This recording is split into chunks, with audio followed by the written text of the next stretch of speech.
Hello दोस्तों। तो चलो देखते हैं आज की अपनी क्लास में काइनेमेटिक्स पार्ट 2 में। पार्ट 1 में बेसिकली हमने काइनेमेटिक्स में बेसिक पैरामीटर को इंट्रोड्यूस करवाया था और यहाँ पर हम लोग क्या करेंगे कि बेसिकली पैरामीटर को तो इंट्रोड्यूस करवाना है। कौन कौन से पैरामीटर हम लोगों ने अभी तक इंट्रोड्यूस करवा लिए?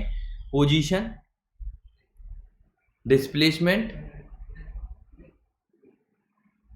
एक मिनट, हम लोगों ने कौन कौन से पैरामीटर इंट्रोड्यूस कर दिए? पोजीशन, डिस्प्लेसमेंट, वेलोसिटी, वेलोसिटी के बाद में स्पीड, ये हमने इंट्रोड्यूस करवा लिए हैं। इनमें इंस्टेंटेनियस का क्या मतलब होता है और एवरेज का क्या मतलब होता है, ये दोनों पॉइंट हम लोगों ने देख लिए हैं ऑलरेडी। तो ठीक है, इंस्टेंटेनियस और एवरेज ये सारी चीजें देख ली। अब हम लोगों को एक और पैरामीटर देखना है, एक्सीलरेशन, और कुछ क्वेश्चंस भी देखने हैं कि कैसे हम लोग एवरेज और इंस्टेंटेनियस निकालते हैं, और ये कुछ बातें हम लोगों को देखनी है। तो चलो, this is about me as you know, और इसी के साथ में आगे बढ़ते हैं एक सिंपल से क्वेश्चंस के साथ में। तो सॉल्यूशन देखते हैं इसका। क्वेश्चन पढ़ो पहले। क्वेश्चन क्या है कि यू ड्राइव अ खतरा कार, ये कार है along a state road of 8.4 kilometre at 70 kilometre per hour, at which point the Khatra runs out of petrol at and stop. ये कार का नाम है, ध्यान रखना है, इन्वर्टेड कॉमा में तो कोई बड़ी बात नहीं है, बस केवल एक कार का नाम ऐसा रख दिया है, run out of petrol and stop. ठीक है, over the next 30 minute you walk another 2 kilometre further along the road to a petrol pump. ठीक है, what is your average velocity from the beginning of your drive to your arrival at petrol pump. तो मानते हैं कि तुमने car में यहां से तुम चले और यहां पर तुम्हारा पेट्रोल खत्म हो गया और यहां पर तुम्हारा पेट्रोल पंप है, दिस इज फ्यूल पंप।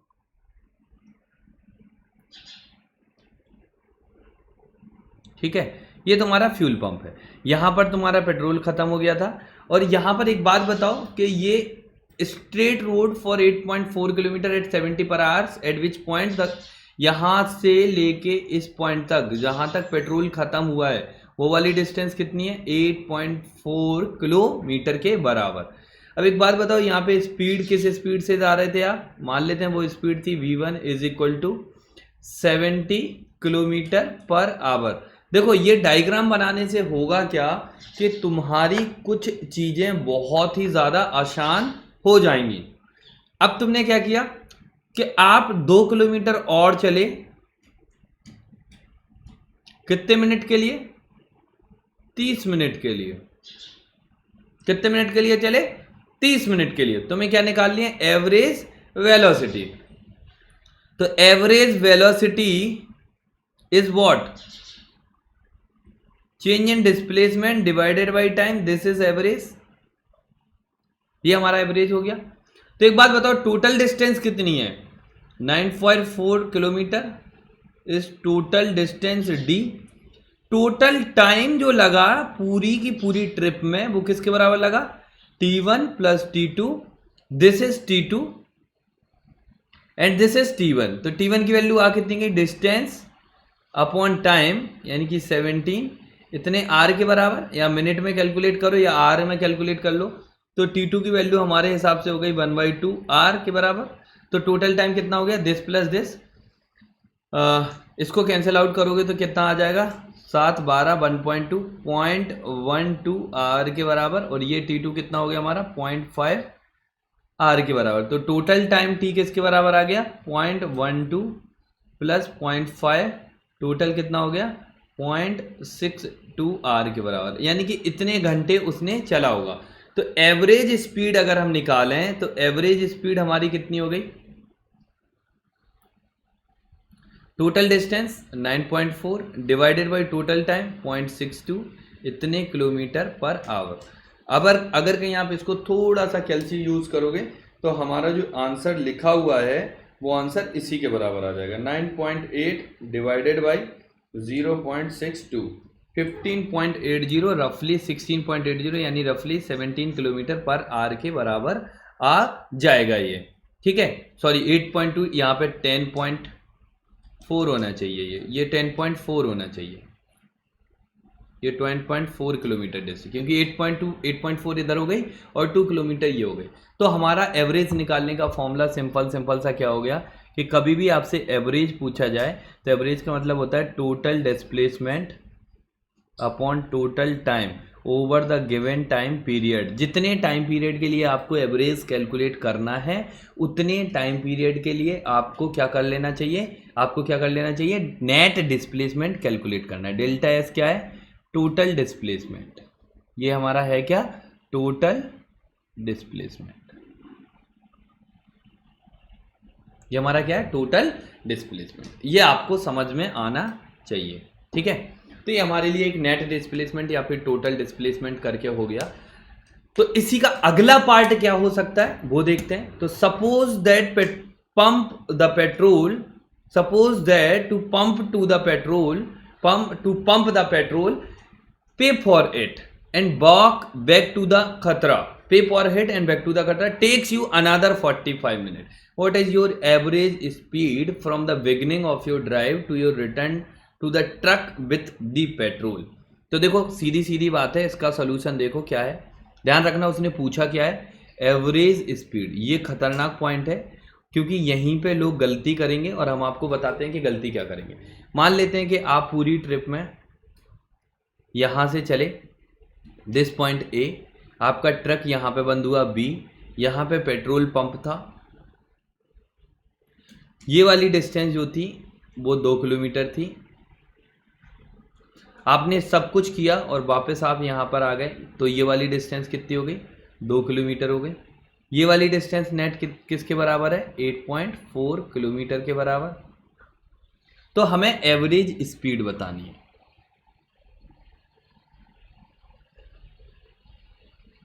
ये स्पीड है तो इसके लिए क्या आ जाएगा, delta S upon delta T. Delta S what, average speed के केस में क्या आता है, टोटल डिस्टेंस। ध्यान रखना यहाँ पे एवरेज स्पीड के केस में डिस्प्लेसमेंट नहीं आता है। एंड डेल्टा टी क्या हो गया, टोटल टाइम। तो टोटल टाइम कितना हो जाएगा, T1 की वैल्यू हमें पता है किसके बराबर आई थी, 0.12 आर के बराबर। T2 की वैल्यू किसके बराबर थी, 1/2 आर के बराबर। और T3 की वैल्यू किसके बराबर थी, 3/4 आर के बराबर। क्यों, क्योंकि उसने 45 मिनट अगेन लिए हैं तो उसको 3 ट्रिप हो गई, एक ए से बी जो कि आप ट्रिक से चले, फिर एक बी टू ए गए,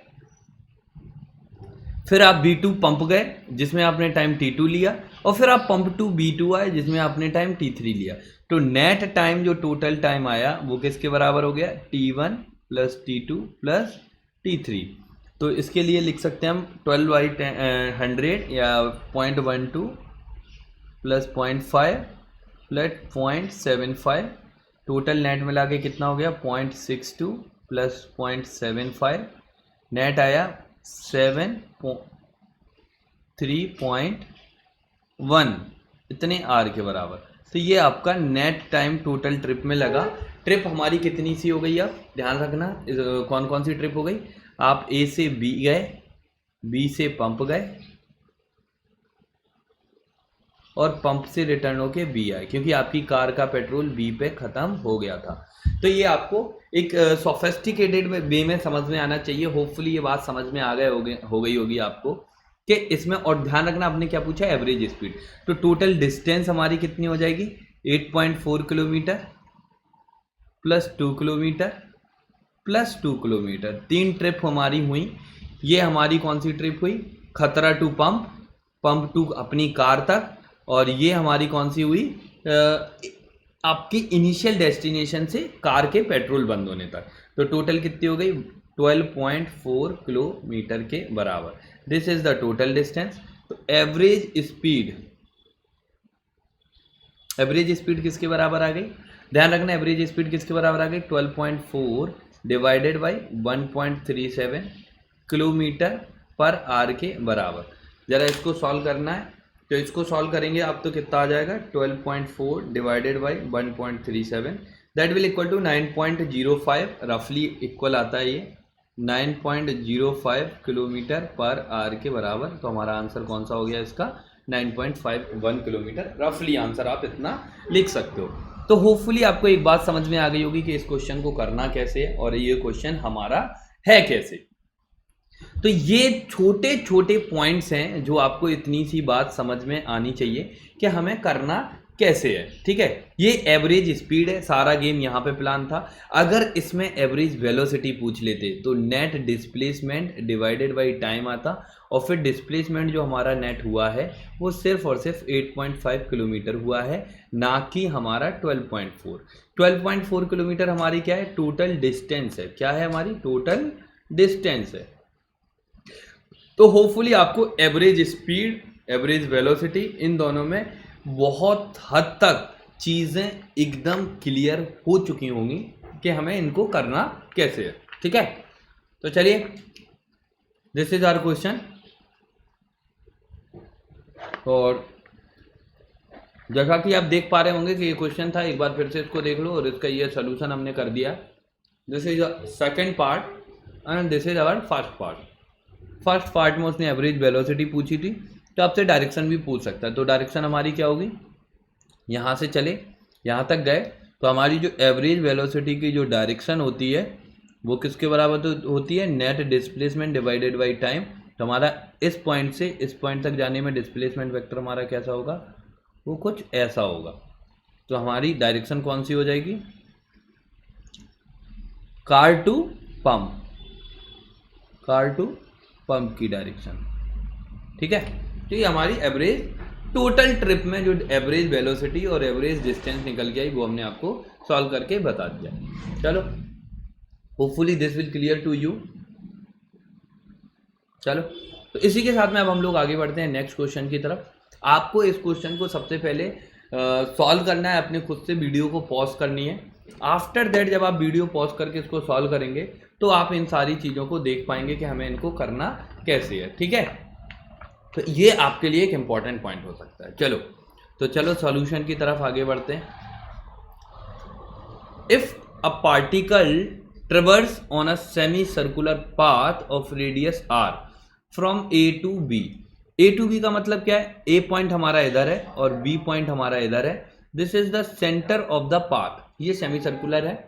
तो अगर इसकी रेडियस r है तो ये जो सेमी सर्कुलर का जो आर्क आएगा वो किसके बराबर हो जाएगा, पाई आर के बराबर। क्यों, क्योंकि नेट आर्क जो होता है हमारा, नेट जो आर्क होता है हमारा वो किसके बराबर आता है, 2 पाई कैपिटल आर के बराबर। किसके बराबर आता है, नेट आर्क 2 पाई आर के बराबर। चलो, तो ये आ गया in time T, in time T.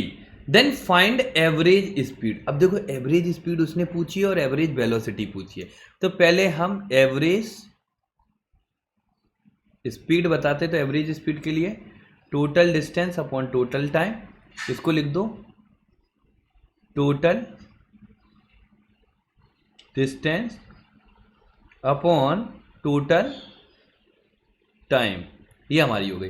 तो टोटल डिस्टेंस एवरेज स्पीड के लिए सेमी सर्कुलर आर्क पे गया तो पाई आर डिवाइडेड बाई उसने कितना टाइम लिया, टी।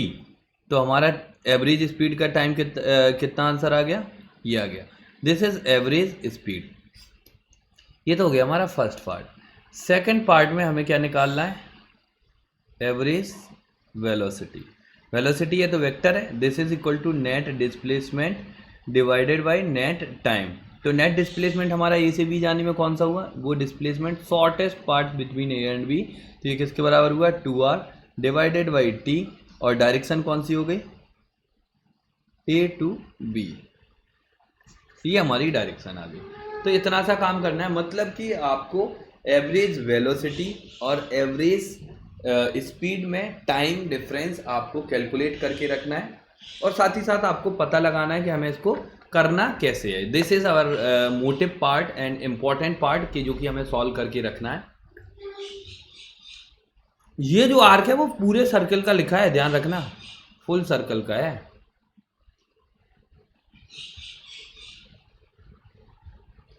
ठीक है, चलो, तो इसी के साथ में अब हम लोग आगे बढ़ते हैं, इसी के साथ आगे बढ़ते हैं।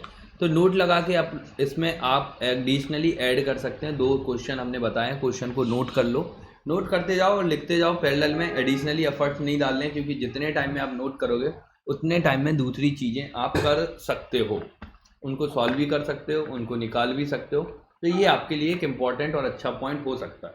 चलो देखते हैं क्या करते हैं अगले। तो इसमें नोट नंबर 1 हमारा क्या हुआ कि if particle moves on a straight line path without changing direction, जैसे मान लो ए पॉइंट है, ये बी पॉइंट है, और इसमें बिना डायरेक्शन के वो ए से बी जा रहा है, तो इधर से ऐसे चला जाएगा वो, और ए से बीच की जो डिस्टेंस है वो डी है। तो एक बात बताओ, डिस्प्लेसमेंट किसके बराबर आया? वो ए बी वेक्टर के बराबर आया। डिस्टेंस क्या हुई? हमारी डिस्प्लेसमेंट का मॉडुलस ही तो हुई। डिस्टेंस इक्वल टू क्या हो? Modulus of A B. Why? Because इसने अपनी डायरेक्शन चेंज ही नहीं की है। अगर हम आपसे बोलें आप ए से बी जा रहे हो, लेकिन आप गए आगे पहुंच गए और लौट के आ गए, तो आपकी डिस्प्लेसमेंट भले ही ए बी हुआ है, लेकिन क्या डिस्टेंस ए बी है? उसमें ये वाला पार्ट भी ऐड होगा, डिस्टेंस में ये वाला पार्ट भी ऐड होगा। तो ये हमारा नोट नंबर 1 है कि डिस्टेंस एंड डिस्प्लेसमेंट अगर बराबर है तो वो एक लीनियर पाथ में जा रहा है, एक लाइन में जा रहा है, और उसका डिस्प्लेसमेंट और डिस्टेंस बराबर आ गई। यानी दैट इज द प्रूफ कि हमारा जो पार्टिकल है वो कौन सी मोशन कर रहा है, वो स्ट्रेट लाइन में है, वो नॉन स्ट्रेट लाइन में है, वो कैसे मूव कर रहा है, क्या कर रहा है, ये सारी चीजें वो बता सकता है। ठीक है, तो ये आपका एक पार्ट निकल के हो गया। अब इसी में हम लोग अगले क्वेश्चन की तरफ आगे बढ़ते हैं। तो अगर हम अगला नोट देखें, नोट नंबर 2, कि if particle traverse the curved path और change direction on an straight line path, जैसे सपोज यहां पे है और यहां पे है, तो एक बात बताओ, वो पार्टिकल यहां से ऐसे भी जा सकता है, ए से बी गया, तो ए से बी के लिए अगर हम एवरेज वेलोसिटी का मॉडुलस पूछें, तो एवरेज वेलोसिटी का मॉडुलस क्या हो जाएगा? नेट डिस्प्लेसमेंट अपॉन टाइम, यानी ए बी वेक्टर का modulus divided by time. A B vector का कौन सा मॉडुलस? वो डायरेक्ट डिस्टेंस होगी, डायरेक्ट डिस्टेंस। लेकिन अगर तुम एवरेज स्पीड पूछते हो,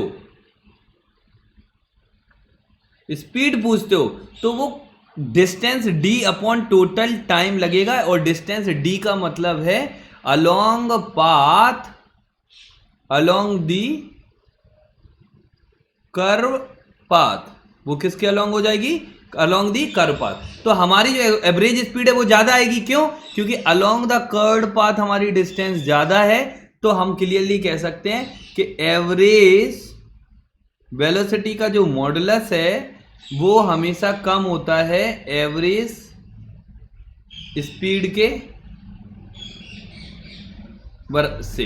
एवरेज स्पीड तो ऑलरेडी मॉडुलस होती है, तो यही नोट हमने सेकंड पॉइंट में लिखवाया और उसको समझा भी दिया है एक फिगर ड्रॉ करके। और होपफुली ये फिगर ड्रॉ करके जो हमने समझाया है, यहाँ पे आप एक बात समझ पा रहे होंगे कि हमने इसको करना कैसे। ठीक है,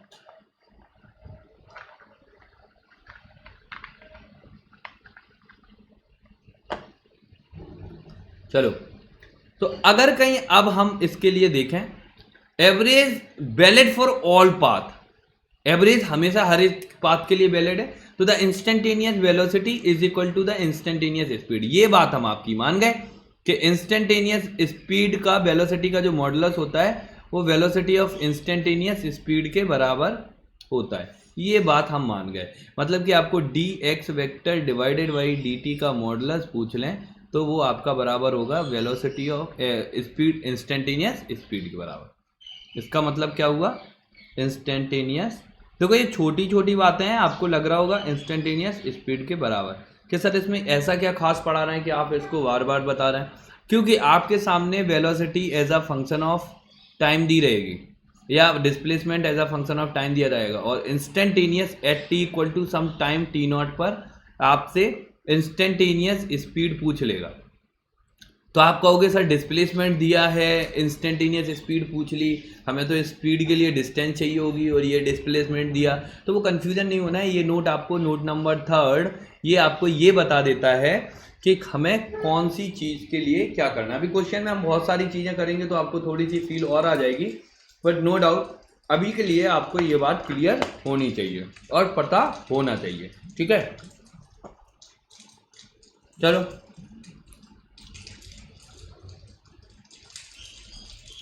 अब हमारे सामने एक प्रॉब्लम ये आ गई,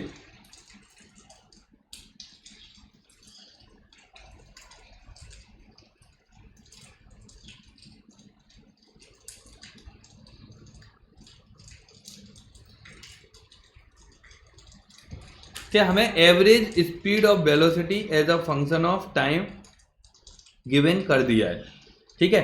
तो हमें एवरेज निकालना है और वो as a velocity of time दे दिया है, यानी कि वेलोसिटी का जो फंक्शन है वो एज अ टाइम दे दिया हमने vt के बराबर। दिस इज गिवन, सिंस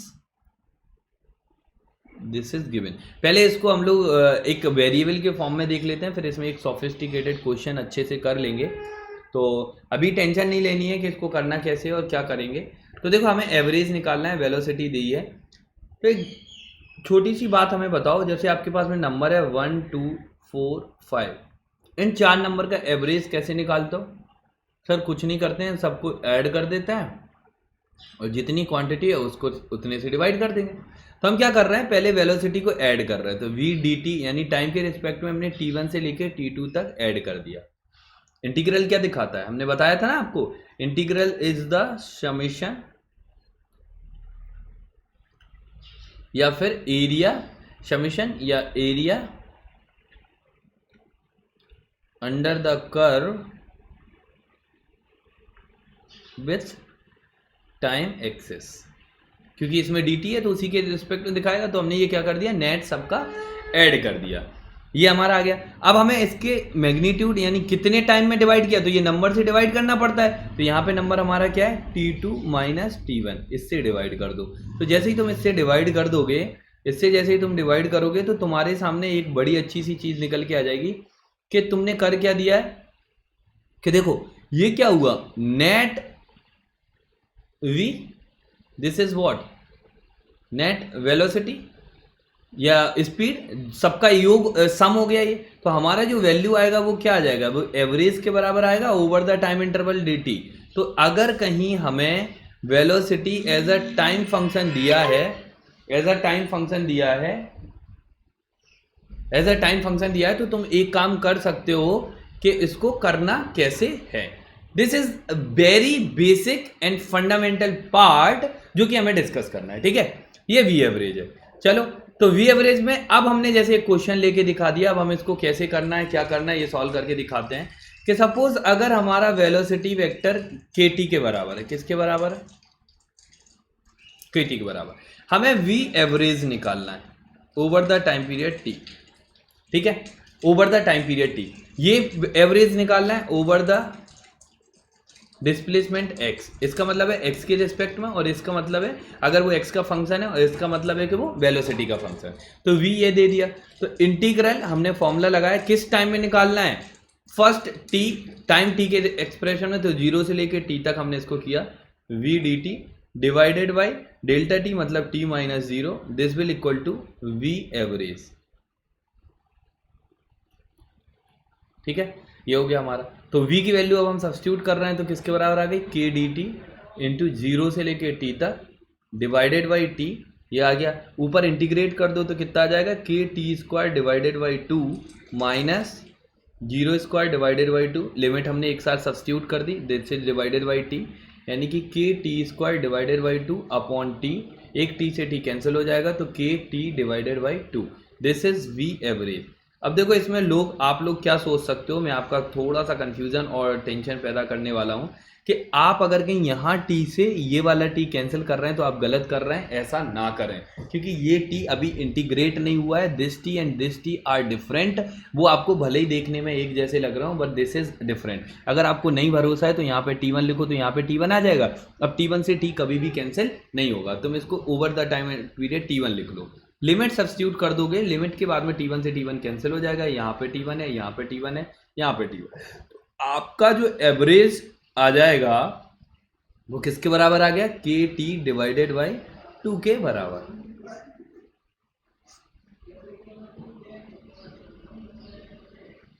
ठीक है, तो ये तुम्हें पता चलना चाहिए कि एवरेज कैसे निकालना है। अभी तो हमने बहुत छोटा सा फंक्शन दे दिया था कोई इतना भारी भरकम फंक्शन नहीं दिया था। अगर इसकी जगह पे v equal to K T की जगह पे और भी थोड़ा मैसिव फंक्शंस आपके सामने आ जाए तो एवरेज किसी कॉन्टिन्यूस, मतलब देखो अभी डिस्क्रीट का लेते थे तो क्या करते थे 1 2 3 5, इनका एवरेज लेना है तो क्या करोगे, सबको जोड़ देते हो। अब ऐसे डिस्क्रीट तो है नहीं, अलग अलग तो है नहीं, ये किस फॉर्म में दिया है, कॉन्टिन्यूस पार्ट में दिया है, एकदम कॉन्टिन्यूस लगातार वैल्यू दी है। तो लगातार वैल्यू को ऐड करने का मतलब क्या हुआ, उसको इंटीग्रेशन करना है। किसी के दिमाग में अगर ये आ रहा है कि सर हमें इंटीग्रेशन की फील नहीं आती है, हाउ टू वी इंटीग्रेट और व्हेन वी हैव इंटीग्रेट, तो उसको अभी के लिए वो इसको एज अ फॉर्मूला कंसीडर कर सकता है। अदरवाइज मैंने आपको यहाँ पे सब कुछ समझाया है कि why we have written this.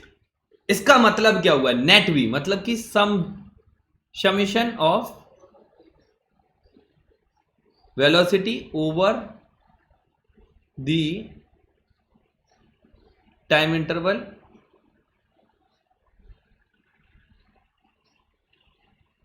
dt, over the time interval dt।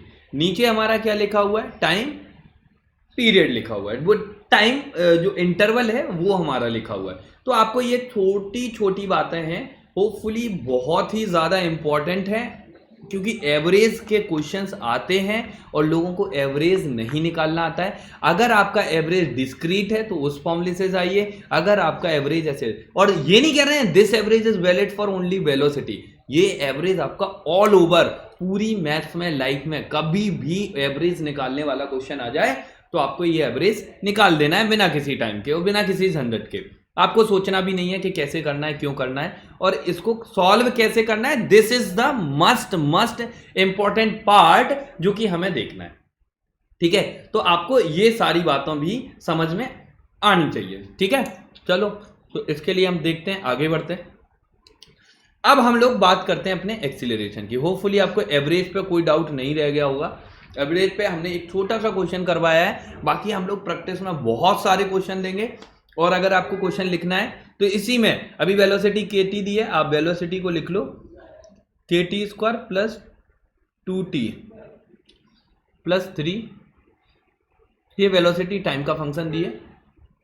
Sir इसका क्या मतलब है, ये एक्स के रिस्पेक्ट में लिखा, तो देखो इसका मतलब है कि किसी डिस्प्लेसमेंट के ओवर, अभी देखो टाइम के ओवर दिया था तो इसको हम डिस्प्लेसमेंट के ओवर भी बता देते हैं आपको कि डिस्प्लेसमेंट अगर आपका डेल्टा एक्स हुआ तो एवरेज कैसे निकालेंगे, ये भी हम आपको क्वेश्चन करवा देते हैं। चलो यहाँ पे देख लेते हैं। तो क्वेश्चन वही क्वेश्चन है कि if v equal to K T then find the average over the displacement x2 minus x1 equal to delta x, इसके बराबर होगा। तो देखो v इक्वल टू क्या आ गया हमारा के टी, सॉरी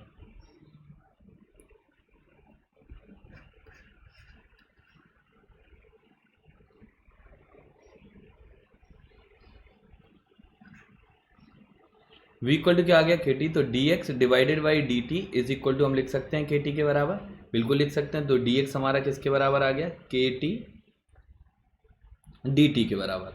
इसको इंटीग्रेट कर दो इनिशियली एट ओरिजन, ऐसे मान लो initial at x equal to 0 and t equal to 0। तो ये 0 है जब हमारा टाइम 0 है, जब टाइम t है तो डिस्प्लेसमेंट हमारा कितना हो गया x, तो x किसके बराबर आ गया हमारा K T square divided by 2 के बराबर। तो वेलोसिटी हमारी किसके बराबर आ गई, वेलोसिटी वेक्टर किसके बराबर आ गया 2k 2x divided by k का रूट, ये आ गई हमारी वेलोसिटी। तो एवरेज निकालना है हमें वेलोसिटी का, तो एवरेज क्या आ जाएगा, अब एवरेज उसे डिस्प्लेसमेंट के टर्म्स में चाहिए तो x के टर्म्स में इसको ऐड कर दो और नेट डिस्प्लेसमेंट x2 के बराबर, या फिर डिस्प्लेसमेंट हमारा ये हो जाता है तो x2 माइनस x1 के बराबर, और यहाँ पे x1 से x2 इसको इंटीग्रेट कर दो। मतलब कि जो काम अभी हम टाइम के लिए कर रहे थे, अब हमें वेलोसिटी वेक्टर अगर कहीं आपको टाइम के रिस्पेक्ट में दिया है तो एक अच्छा क्वेश्चन बनेगा कि अगर उसको वेलोसिटी को डिस्प्लेसमेंट के टर्म्स में डिफाइन कर दो। तो वेलोसिटी को हमने डिस्प्लेस, क्योंकि टी की वैल्यू सब्स्टिट्यूट करनी है, टी की वैल्यू यहाँ से आ गई तो k into 2x divided by k का रूट, इसमें से हमने t की वैल्यू निकाली और वापस से इसमें सब्स्टिट्यूट कर दी, तो हमारा वेलोसिटी जो है वो as a function of displacement मिल गया। जब as a function of displacement मिल गया तो एवरेज निकालना कोई बड़ी बात नहीं है। एवरेज हम लोग कैसे निकाल सकते हैं, V F X D X V D X divided by delta X के बराबर। और वेलोसिटी जो है वो हमने निकाल ही ली है एक्स के फंक्शन में, तो इंटीग्रेट करने में भी कोई दिक्कत नहीं होगी। तो सीधी सिंपल सी बात है, this is the tough question. ये एक टफ क्वेश्चन है जिसमें लोगों को मैनिपुलेशन करनी होती है। जैसे हमने अभी तो टाइम दिया, अगर वो मान लो दे ही दे आपको 2x+3 velocity as a function of displacement, तो आसान क्वेश्चन हो जाएगा, तो आप फटाक से निकाल लेंगे। लेकिन अगर उसने टाइम दे दिया और फिर over the time period over the displacement interval आपसे एवरेज पूछ लिया, तो क्वेश्चन थोड़ा सा बन सकता है। इसको आप कह सकते हो ये आईआईटी लेवल का क्वेश्चन है और ये आईआईटी में पूछा जा सकता है, ऐसा कुछ नहीं है कि आपसे पूछा ना जाए। चलो, तो इसी के साथ में अब हम लोग आगे बढ़ते हैं अपने एक्सीलरेशन के बारे में। तो डेफिनेशन क्या हुई एक्सीलरेशन की, rate of change of velocity is called acceleration. मतलब एक्सीलरेशन अगर हमसे पूछा जाए तो वो किसके बराबर होगा, dv divided by delta T. dv का मतलब हुआ हमेशा फाइनल माइनस इनिशियल लिखना है, this is upon delta T. देखो किसी ओवर द टाइम इंटरवल के लिए तो आप इसको एवरेज एक्सीलरेशन भी बोल सकते हो। इसको क्या बोल सकते हो आप, एवरेज एक्सीलरेशन। तो एवरेज एक्सीलरेशन बोल दिया। अब एवरेज एक्सीलरेशन निकालने के लिए और क्या फॉर्मूला हो सकता है, अगर आपको acceleration as a function of time दिया तो a dt t1 से t2, नेट एक्सीलरेशन निकाल लिया आपने उस टाइम में और डेल्टा टी कर दो। ये देखो ये एवरेज कब निकालना है, जब आपको एक्सीलरेशन खुद गिवन है, एक्सीलरेशन इटसेल्फ गिवन, तभी तो ये फॉर्मूला लगाना है। और ये फॉर्मूला कब लगाना है, when velocity is given and average is asked। Average हमसे पूछा है और वेलोसिटी गिवन की, तो ये वाला फॉर्मूला लगा दो फटाक से। और ये वाला फॉर्मूला कब लगाना है एवरेज का, ये। बट हमें इसको करना कैसे है, जैसे अगर हम आपसे बोलें कि हमारी वेलोसिटी किसी इंस्टेंट t1 पर ये थी इनिशियल, फाइनली हमारी वेलोसिटी v फाइनल हो गई t2 टाइम पर, तो हमारा जो डेल्टा v आया वो किसके बराबर आएगा, चेंज इन वेलोसिटी, वो होगा v final minus v initial के बराबर। v final minus v initial मतलब फाइनल ऐसे ही रखो, इनिशियल वाले को डील कर लो, इनिशियल वाले को माइनस करेंगे तो माइनस करने पर काम क्या मतलब है कि बस जस्ट वेक्टर की डायरेक्शन को अपोजिट कर दो। तो ये जो माइनस स्काई ब्लू से बनाया दिस इज माइनस वी। अब हमें नेट निकालना है, तो नेट डायरेक्शन कितनी हो गई डेल्टा वी की, ये हमने 12 कंप्लीट किया, तो ये जो वेक्टर बना दिस इज डेल्टा वी। और जो डायरेक्शन डेल्टा वी की आई वही डायरेक्शन एक्सीलरेशन की होगी। Why, because acceleration and delta V has the same direction, क्योंकि t तो हमारा स्केलर है, तो एवरेज एक्सीलरेशन की जो डायरेक्शन आती है वो हमारी किसके बराबर आ जाएगी, डेल्टा t के बराबर। This is our solution part, ठीक है, ये आपको समझ आना चाहिए, ठीक है। तो this is the important part when we have to calculate the average time interval में हम लोगों को एवरेज निकालना है, और इसको कैसे निकालेंगे ये हम लोगों ने देख रखा है।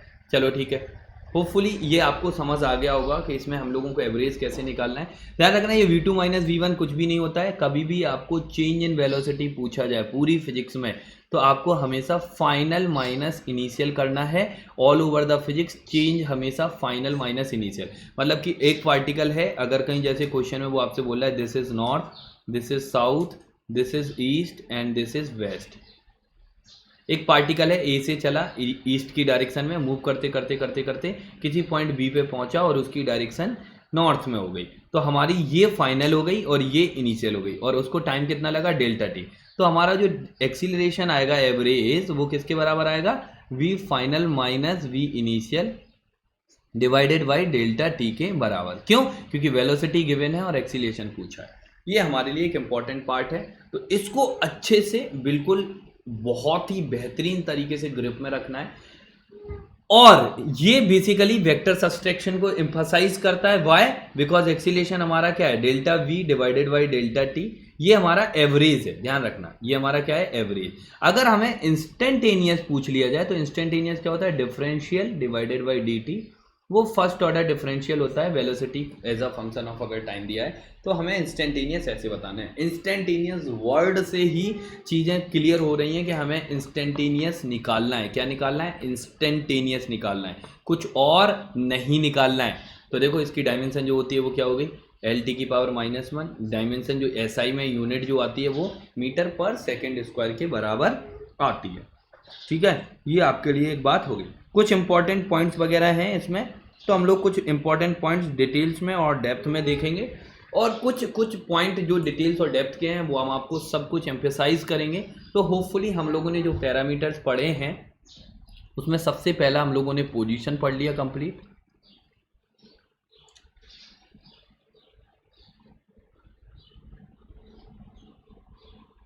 ठीक है, सेकंड पोजीशन या डिस्प्लेसमेंट, वेलोसिटी पढ़ लिया।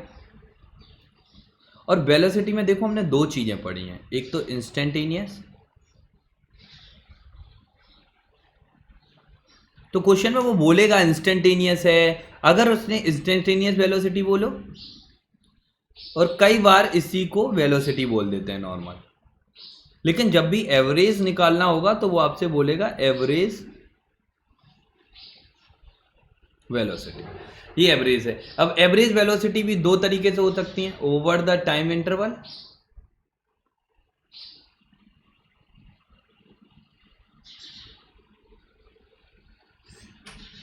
और ओवर द डिस्प्लेसमेंट इंटरवल।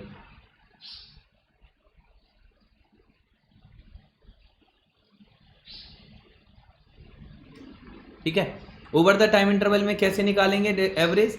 अगर कहीं आपको velocity as a function of time given है और इसमें velocity as a function of X given है, तो इसके लिए क्या करते हैं हम लोग एवरेज निकालने के लिए? उसको पहले नेट जोड़ देंगे, तो वी डी टी से हमने जोड़ दिया, t1 से लेके t2 तक divided by total time interval से डिवाइड कर दिया। इसमें क्या करेंगे, हम एवरेज निकालना है हमें, तो क्या करेंगे, पहले हम लोग उसको as a function of X यानी डिस्प्लेसमेंट के ऊपर जोड़ देंगे x1 से लेके x2 तक, और नेट डिस्प्लेसमेंट की जो विड्थ है उस डिस्प्लेसमेंट को सब्ट्रैक्ट कर देंगे। तो ये आ गया कब, जब वेलोसिटी ही गिवन है। लेकिन अगर आपको डिस्प्लेसमेंट गिवन है,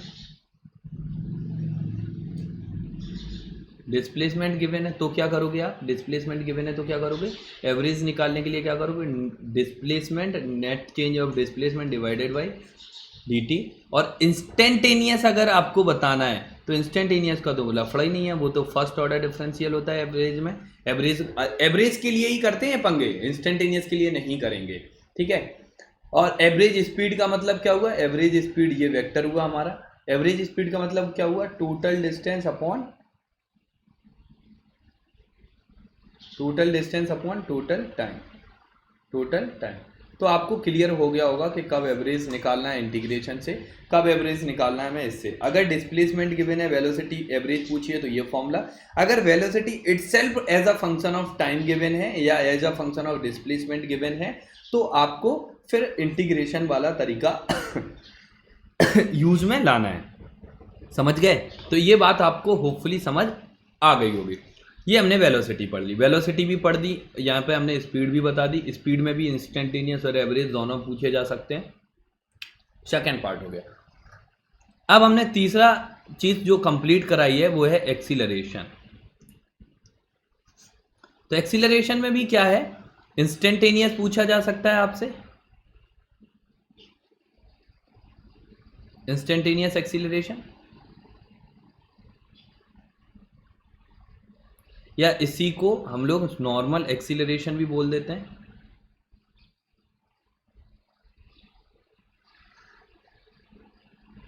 इंस्टेंटेनियस एक्सीलरेशन या एवरेज एक्सीलरेशन। अब दूसरा हमारा क्या आ सकता है, वो आपसे एवरेज एक्सीलरेशन भी बोल सकता है।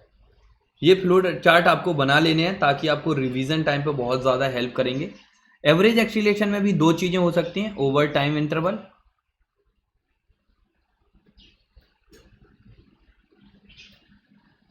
मतलब कि अगर acceleration as a function of time दिया है तो हम लोग क्या करेंगे, यहाँ पे हम लोग सीधी सिंपल सी कहानी है, एवरेज निकालने के लिए सम कर देंगे A D T divided by delta T के बराबर, जिस जगह से जिस जगह तक इंटीग्रेट करना है। अब अगर कई बार क्या होता है, acceleration as a function of displacement भी दिया रहता है, तो डिस्प्लेसमेंट दिया रहता है तो क्या कर देंगे, A D X divided by delta X is equal to average.